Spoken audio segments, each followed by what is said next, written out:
बिस्मिल्लाहिर्रहमानिर्रहीम। अस्सलामु अलैकुम वरहमतुल्लाहि वबरकातुहू। MGT 411 का लेसन नंबर 24 है, balance sheet of commercial bank. इससे पहले चैप्टर में हमने बैलेंस शीट की वजाहत की थी और इसमें हमने एसेट को पढ़ा था। अब हम लायबिलिटीज़ की बात करेंगे। लायबिलिटी की अगर हम एक आसान एग्जांपल दे दें कि आप बैंक जाते हैं, वहाँ पे 2 लाख रुपए डिपॉजिट करते हैं, तो ये बैंक की एक लायबिलिटी है कि जब आप पैसा विड्रा करना चाहें तो ये पैसा आपको वापस करेगा। तो बैंक की 2 तरह की लायबिलिटीज़ है, एक डिपॉजिट्स है और दूसरा बोरोइंग है। सबसे पहले हम डिपॉजिट की बात करें तो डिपॉजिट 2 तरह के हैं, एक चेकेबल डिपॉजिट है, दूसरा नॉन ट्रांजैक्शन डिपॉजिट है। चेकेबल डिपॉजिट की बात करें तो आप बैंक में अकाउंट खोलते हैं, करंट अकाउंट और प्रॉफिट एंड लॉस अकाउंट, इसमें आप पैसा डिपॉजिट करते हैं, तो ये एक बैंक की लायबिलिटी है कि आपको ये पैसा वापस करेंगे जब आप उसको उसके अगेंस्ट चेक लिखेंगे या ATM मशीन यूज़ करेंगे और उससे पैसा विड्रा करेंगे। तो करंट अकाउंट और प्रॉफिट एंड लॉस अकाउंट ये डिक्लाइन का शिकार है। वजह यह है कि जब आप इसमें पैसा डिपॉजिट करते हैं तो ये अकाउंट आपको इतना पैसा नहीं देता है, यानी इसमें इंटरेस्ट यानी फ़ायदा कम है। दूसरा नॉन ट्रांजैक्शन डिपॉजिट है, इसमें सेविंग एंड टाइम डिपॉजिट शामिल है और तकरीबन कमर्शियल बैंक का 2/3 हिस्सा जो लायबिलिटी है वो सेविंग एंड टाइम डिपॉजिट की शक्ल में है। आप क्या करते हैं, आप बैंक में पैसा सेविंग अकाउंट में सेव करते हैं और इस पे आपको रिटर्न मिलता है, रिटर्न ऑन सेविंग 3 माह के लिए, 6 माह के लिए, 1 साल के लिए। तो इससे आपको सूद मिलता है यानी इंटरेस्ट मिलता है। इसके साथ साथ आप अपने सेविंग को बैंक में सर्टिफिकेट ऑफ डिपॉजिट में रखते हैं। तो सर्टिफिकेट ऑफ डिपॉजिट की मिसाल ऐसी है कि जैसा कि आपने बैंक से एक बॉन्ड ख़रीदा हो। जैसा कि जब आप एक बॉन्ड ख़रीदते हैं तो इस बॉन्ड की वजह से आपको इंटरेस्ट मिलता है मैच्योरिटी तक। तो जितना एक सर्टिफिकेट ऑफ डिपॉजिट बड़ा होगा, उसकी कीमत ज़्यादा होगी, तो आप फाइनेंशियल मार्केट में इसकी ख़रीदो फरोख्त कर सकते हैं, इससे आपको पैसा मिलता है। दूसरा बोरोइंग है, बैंक को बाज़ औक़ात पैसों की ज़रूरत होती है, बाज़ औक़ात कस्टमर्स वो पैसा विड्रा करना चाहते हैं और बैंक के पास पैसा ना हो तो वो सेंट्रल बैंक से पैसा बारो करते हैं, सेंट्रल बैंक उसको उधार यानी लोन देता है। इसका तरीक़ाकार ये है कि आपने पिछले चैप्टर में पढ़ा कि बैंक इस तरह करता है कि वो इन्वेस्ट करता है पैसा और इसी पैसे की मदद से वो बॉन्ड्स और सिक्योरिटीज़ और टी बिल्स वो परचेज़ करती है। लेकिन जब उसको पैसे की ज़रूरत होती है तो ये बैंक क्या करता है, सेंट्रल बैंक को ये टी बिल वो फरोख्त करता है। तो सेंट्रल बैंक इसको परचेज़ करता है टी बिल को और इस बैंक को पैसा वापस करता है। तो लेकिन ये बात नोट करें कि सेंट्रल बैंक उस वक़्त इस बैंक को पूरा कीमत अदा नहीं करता बल्कि कम कीमत अदा करता है, लेकिन बैंक को ये फ़ायदा मिलता है कि उसको अपनी ज़रूरत पूरा करने के लिए कैश मिल जाता है। दूसरा ये है कि बैंक दूसरे बैंकों से भी पैसा हासिल करता है, जिसके पास ज़्यादा एक्सेसिव रिज़र्व मौजूद हो तो वो लोन देता है उस बैंक को जिसके पास कैश की ज़रूरत हो, कैश ना हो और उसको कैश की ज़रूरत ना हो। तो इंटर बैंक मार्केट में, इंटर बैंक मनी मार्केट या जो फेडरल मनी मार्केट है, उसमें यह ट्रांजैक्शन होती है। इसके साथ साथ बैंक्स वो रीपर्चेज एग्रीमेंट को इस्तेमाल करके पैसा बारो कर सकता है, short term loan. For example इसकी एग्ज़ाम्पल समझ ले कि एक बैंक है, उसको पैसों की ज़रूरत है, तो क्या करता है, टी बिल फरोख्त करता है पेंशन फंड को। तो पेंशन फंड क्या करता है, जब वो इस टी बिल को परचेज़ करता है तो वो बैंक को कैश ट्रांसफ़र करता है, तो बैंक के पास पैसा आ जाता है। लेकिन रीपर्चेस एग्रीमेंट में ये होता है कि बैंक ये एग्रीमेंट करता है कि ये जो टी बिल मैं आपको फ़रोख्त करता हूँ, दूसरे दिन या 15 दिन बाद मैं दोबारा इसको परचेज़ करता हूँ। तो दूसरे दिन या जो एग्रीमेंट हुआ है उसके बाद सपोज़ करें कि दूसरे दिन ये एग्रीमेंट हुआ है कि बैंक दूसरे दिन आपसे ये टी बिल दोबारा परचेज़ करेगा, तो बैंक क्या करता है, पेंशन फंड से दोबारा ये टी बिल परचेज़ करता है और पेंशन फंड को कैश भी ट्रांसफ़र करता है और उसके साथ उस पर इंटरेस्ट भी पे करता है। तो पेंशन फंड को कैश प्लस उस कैश पे इंटरेस्ट भी मिलता है और इस ट्रांजैक्शन को इस ट्रांजैक्शन से दोनों को फ़ायदा मिला। पेंशन फंड को मुनाफा मिला इंटरेस्ट की शक्ल में और बैंक को अपनी ज़रूरत पूरा करने के लिए उसको पास कैश चला गया। तो सिक्योरिटी ये A security is exchanged for cash with the agreement that the party will reverse the transaction on a specific future date. आपने देखा कि ये ट्रांजेक्शन रिवर्स हुआ, पेंशन फंड ने टी बिल परचेज किया, लेकिन दूसरे दिन बैंक ने दोबारा उस टी बिल को रीपरचेज किया और अपना पैसा पेंशन फंड को वापस किया with interest. Bank capital plus profitability. इससे पहले चैप्टर में हमने पढ़ा total asset is equal to bank liability plus bank capital, या bank capital is equal to total bank asset minus total bank liability. Bank capital की अगर हम तारीफ़ करें कि बैंक में जो मालिक का जो शेयर है इसको हम बैंक कैपिटल कहते हैं। The owner share in the bank, the owner stake in the bank is called bank capital. बाज़ औक़ात ऐसा होता है कि बैंक को पैसों की ज़रूरत होती है और ये दो वजूहात की बुनियाद पे ये ज़रूरत महसूस हो जाती है।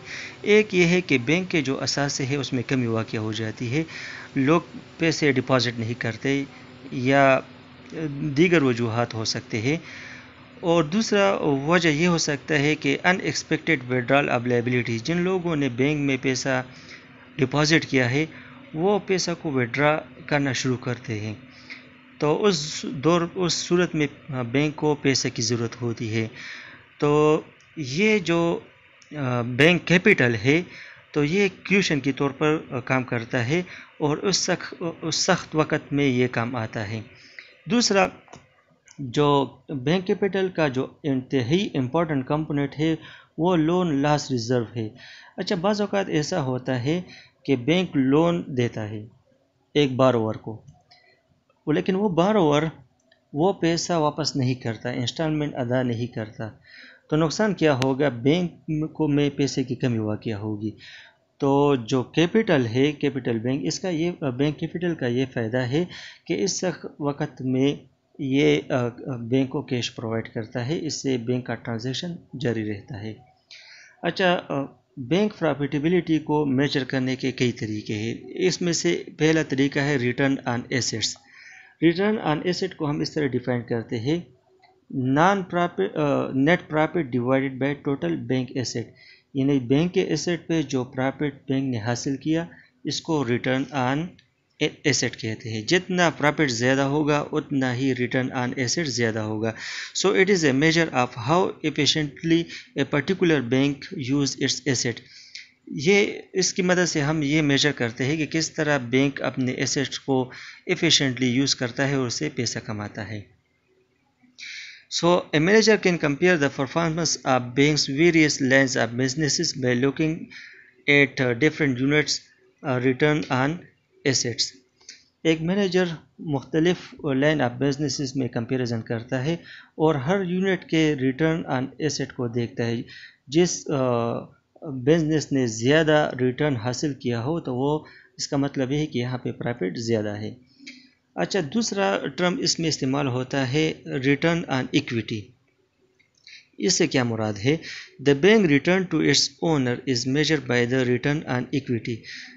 ओनर ने बैंक में जितना शेयर इन्वेस्ट किया है, जितना पैसा इन्वेस्ट किया है, इस पे जो प्रॉफिट मिलता है इसको हम रिटर्न ऑन इक्विटी कहते हैं। So net profit after taxes is equal divided by bank capital is equal to return on equity. अच्छा, return on asset and return on equity ये आर रिलेटेड टू लेवरेज। जैसा कि हमने पढ़ा था कि जितना रिस्क ज़्यादा होगा उतना ही रिटर्न ज़्यादा होगा, लेकिन रिटर्न ऑन इक्विटी पे वो चूँकि उसमें रिस्क इतना इन्वॉल्व नहीं होता, तो यही वजह है कि यहाँ पे रिटर्न भी कम होता है। So a measure of leverage is the ratio of bank asset to bank capital.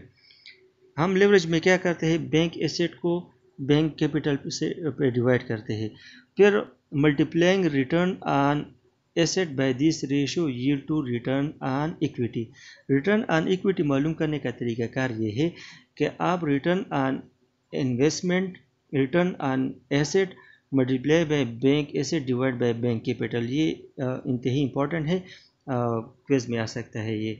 So net profit after taxes divide by total bank asset multiply by bank asset divide by bank capital. So net profit after taxes divide by bank capital is equal to return on equity, यही formula है। So return on equity tend to be higher for larger bank. जितना bank higher होगा, larger होगा, उतना उसका रिटर्न on इक्विटी ज़्यादा होगा, suggesting the existence of economies of scale. Economies of scale के जैसा कि हमें पता है, जितना एक फर्म या एक कंपनी या एक बैंक एक्सपेंड होता है, उसका ऑपरेशन में इजाफा होगा, उतना उसके रिटर्न में इजाफा होगा। तो इसको इकोनॉमीज ऑफ स्केल कहते हैं। तो जितना एक बैंक लार्जर होगा, उतना उसका रिटर्न ऑन इक्विटी ज़्यादा होगा। वजह यह है कि उसका जो बैंक कैपिटल है वो ज़्यादा होगा। So net interest income is another measure of profitability. आप बैंक में जो पैसा डिपॉजिट करते हैं, इस पे बैंक आपको इंटरेस्ट पे करता है। लेकिन जब आप बैंक से पैसा हासिल करता है, तो फिर आपको बैंक को पैसा देना है बतौर इंटरेस्ट। लेकिन जो पैसा आप बैंक को इंटरेस्ट देता है वो ज़्यादा है बनिस्बत इसके कि बैंक किसी को इंटरेस्ट देता है। So it is the difference between the interest the bank पे एंड व्हाट इट रिसीव। ज़ाहिर बात है कि बैंक ज़्यादा इंटरेस्ट लेता है और कम देता है, तो इसी से बैंक को फ़ायदा मिलता है। It can also be expressed as a percentage of total asset to yield. It is the bank interest rate spread. Well-run banks have high net interest income and a high net interest margin. जितना जो bank बड़ा होगा, उतना उसका net interest margin ज़्यादा होगा, उतना वो ज़्यादा लोगों को इंटरेस्ट पे लोन देगा और हाई इंटरेस्ट रेट पे लोन देगा। If a bank net interest margin is currently improving, its profitability is likely to improve in the future. ये हम फोरकास्टिंग के लिए भी यूज़ करते हैं कि अगर एक बैंक का जो इंटरेस्ट मार्जिन है वो इम्प्रूव हो रहा है, तो इसका मतलब ये है कि फ्यूचर में ये ज़्यादा प्रॉफिट कमाएगा। अब बैलेंस शीट एक्टिविटीज़, ये वो एक्टिविटीज़ है जो कि बैंक के बैलेंस शीट में इसका शुमार नहीं होता। तो बैंक इस एक्टिविटीज़ में इन्वॉल्व होता है और इससे पैसा और इनकम हासिल करता है। इसका पहले एग्जांपल है लाइन्स ऑफ क्रेडिट। इसमें क्या होता है कि जब बैंक के पास पैसा होता है ज़्यादा, तो वो ट्रस्टेड कस्टमर, जो बाएतिमाद कस्टमर हो, उससे कांटेक्ट करता है कि बैंक की ख्वाहिश है कि आपको कर्जा दे विद इंटरेस्ट, सूद पे। तो उसके साथ वो एक एग्रीमेंट साइन करते हैं, कमिटमेंट करते हैं। तो इस एग्रीमेंट का वो पैसा हासिल करते हैं। इंटरेस्ट का जो होगा, जो लोन का और इंटरेस्ट का, वो तो बैलेंस शीट एक्टिविटी है, वो तो बैलेंस शीट में उसका शुमार होगा, एसेट होगा। लेकिन अब ये जो एग्रीमेंट का वो पैसा हासिल करता है, ये अब बैलेंस शीट एक्टिविटी है। So bank engage in these activities in order to generate fee income. These activities include providing trusted customer with line of credit. एक दूसरा है लेटर ऑफ क्रेडिट। ये भी अब बैलेंस शीट एक्टिविटी है। इसमें क्या होता है, they guarantee that a customer will be able to make a promised payment.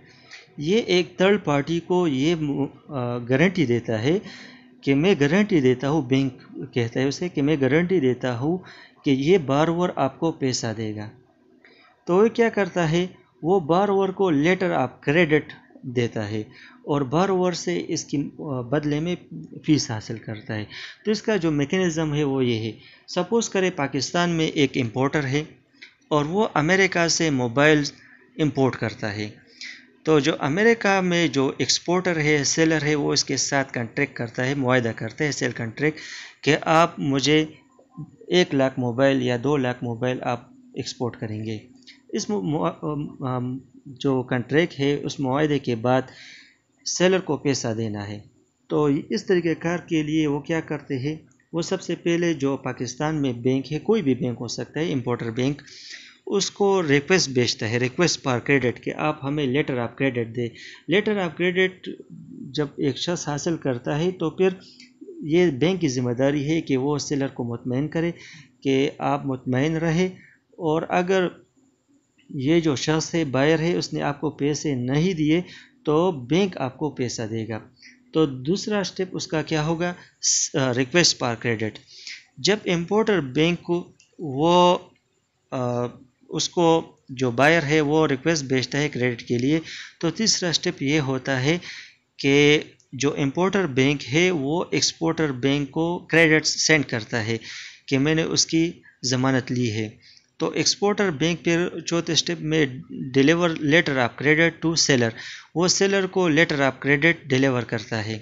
तो पांचवें स्टेप में क्या होता है, सेलर मुतमईन होता है और वो गुड्स को डिलीवर करता है, यानी पाकिस्तान भेजता है। सपोज करें 1 लाख मोबाइल वो इंपोर्टर को डिलीवर करता है।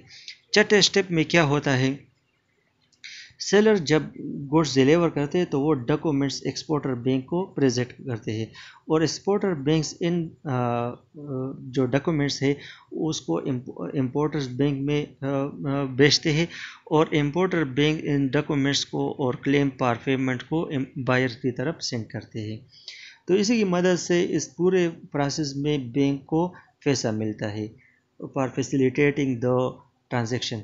So in so doing, the bank in exchange for a fee substitute its own guarantee for that of the customer and enables a transaction to go forward और इसका piece लेता है। एक ये है कि ये ट्रांजैक्शन को कामयाब बनाता है और इसी के एवज में बैंक भी हासिल करता है। तो ये एक अब बैलेंस शीट एक्टिविटी है। एक तीसरा अब बैलेंस शीट एक्टिविटी है stand by letter of credit. ये एक इंश्योरेंस की किस्म है। इसमें बैंक प्रॉमिस करता है लेंडर के साथ कि अगर बारोवर ने आपको पैसे वापस नहीं किए तो बैंक आपको पैसे वापस करेगा। तो इसी एग्रीमेंट की एवज में बैंक को पैसा मिलता है। ये भी एक अब बैलेंस शीट एक्टिविटी है। सो अब बैलेंस शीट एक्टिविटीज़ ये काफ़ी रिस्की है और फाइनेंशियल इंस्टीट्यूशन और बैंक के लिए रिस्क क्रिएट करता है। इसी वजह से ऐसे किस्म के मामलात से पहले और इस तरह एग्रीमेंट से पहले बैंक का भी and so have come under increasing scrutiny in recent year. बहुत ज़्यादा जांच पड़ताल की जाती है और जो बारोवर है उसकी क्रेडिट वर्थनेस को देखा जाता है, इसके बाद फैसला किया जाता है।